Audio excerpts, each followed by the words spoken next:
મારી ઓમ નમો નારાયણ. જ્યારે આપણે અત્યારે સનાતન વૈદિક ધર્મોત્સવ યજ્ઞ મહોત્સવ રાણેશ્વર મહાદેવ મંદિરના પ્રાંગણમાં બેઠા છીએ અને જ્યાં અહીંયા આટલો મોટો જ્યારે યજ્ઞ મહોત્સવ શરૂ થઈ ગયો છે, તો તમને કેવી અનુભૂતિ થાય છે? હું અહીંયા આવીને જ્યારે મેં આ વાતાવરણ જોયું, જે સેન્ટર થઈ ત્યારે મંગલાષ્ટક ચાલુ થયો અને એ જે એનો નાદ ગુંજવા માંડ્યો અને જે આમ કહેવાય ને કે એનર્જી, એક અલગ અલગ અનુભૂતિનો આમ આનંદ. અને જ્યારે ઘંટનાદ થયો, એ આખા વાતાવરણે જે મારા મનસ્થિતિ પર અસર કરી છે, ત્યારે મને એઝ અ પ્રાઉડ ફીલ થયું પોતાના પર કે બીંગ એ સનાતની અને આપણો ધર્મ કેટલો પાવરફુલ છે કે એના રણકાર માત્રથી આપણામાં એ શૌર્યની કહો, ભક્તિની કહો, બધી ઉર્જા પ્રગટ થાય છે. બહુ જ સાચી વાત તમે કહી. જેમ કે સનાતન એટલે કે જે શાશ્વત છે, જે અનાદિકાળ છે, જ્યારે જેનો કોઈ અંત નથી, એવા ધર્મને આપણે બિલોંગ કરીએ છીએ, આપણે એ ધર્મમાં માનીએ છીએ. અને જ્યારે સૃષ્ટિની રચના પણ નાદથી થઈ છે, ઓમ બ્રહ્મ, રાઈટ, તો કે એ નાદથી થાય છે, એને કંપનો દ્વારા. અને એ એક ફિઝિક્સમાં એક આ સાયન્સ જ છે કે જે કહે છે કે ધીમે ધીમે કંપનોમાંથી સમય અનુસાર એ પૃથ્વીની રચના થઈ. તો અલ્ટિમેટલી તો જ્યારે આપણે આ પોઝિટિવ ઉર્જા અથવા તો આપણે જ્યારે આધ્યાત્મના લેવલ પર જ્યારે આગળ વધવું છે, રાઈટ, તો આપણે પણ એ નાદનો અનુભવ કરવો જોઈએ. એ જ્યારે ઉર્જા આપણામાં છે તો ખરી જ, પણ કદાચ સુષુપ્ત અવસ્થામાં છે. જ્યારે એ જ્યારે જાગૃત અવસ્થામાં આવે છે, તો એ જે કાર્ય છે એ યજ્ઞ કાર્ય અનુરૂપ લે છે. એકદમ સાચી વાત છે. આપણા શાસ્ત્રોમાં જ કીધું છે, આપણે રામાયણ મહાભારત કાળથી જોતા આવીએ છીએ કે આપણા ઋષિઓ મુનિઓ કેટલા બધા યજ્ઞો કરતા હતા. અને યજ્ઞ એટલે અગ્નિ એટલે સાક્ષાત દેવ, આપણે દેવ કીધા છે.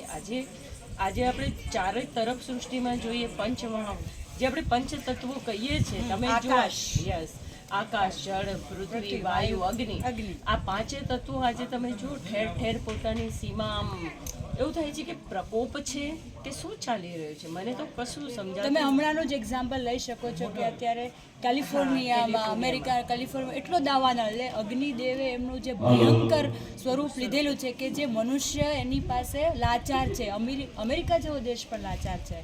તો ત્યારે એ સમયે આપણી પાસે હિન્દુ ધર્મ, સનાતન ધર્મમાં, આપણા વૈદિક કાળથી, આપણા વેદોમાં, ઉપનિષદોમાં જ્યારે આ યજ્ઞની આહુતિ, દરેક દેવ માટેના યજ્ઞ, દરેક ઈશ્વરીય તત્વોને પ્રસન્ન કરવા માટેના યજ્ઞ છે.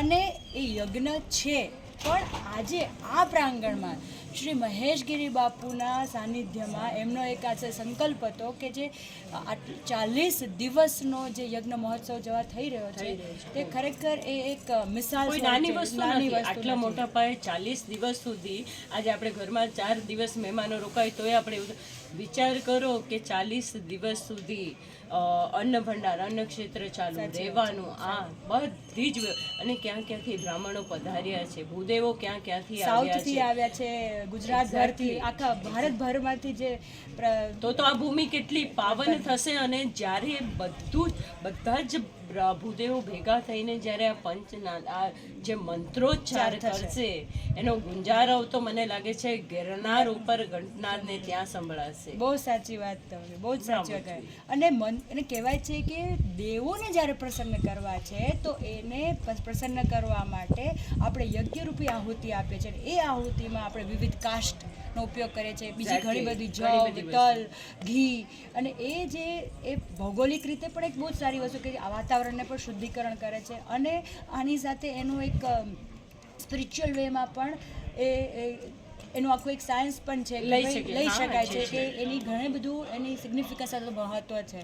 તો એ જે યજ્ઞનો જે નાદ થશે ને, જે મંત્રોચ્ચાર, ધ્વનિ, અને કહે છે ને કે આપણામાં મંત્રોને કંઠસ્થ અને એને નાભીથી જ્યારે ગાવે છે, ત્યારે તમારા ચક્રોને પણ બેલેન્સ કરે છે, ઉર્ધ્વ ગતિમાં લઈ જાય છે. અને એની જે ઓરા, તો જે ઉર્જા બનશે આ ક્ષેત્રની, અને જે આપણો અહીંયાનો સંકલ્પ જે બાપુએ કરેલો છે કે સનાતન ધર્મની સંસ્થાપના માટે સ્થાપન તો થયેલું જ છે, પણ વર્તમાન સમયમાં આપણે લોકો તમે હું ને આપણા જેવા બધા જ કે ભેગા મળીને કે બસ ભગવાન જાઓ દીવો કરો પ્રદક્ષિણા કરવી, જે ભગવાન આજે મને તકલીફ પડી એટલે મેં ભગવાનને યાદ કર્યા પછી પતી ગયેલા.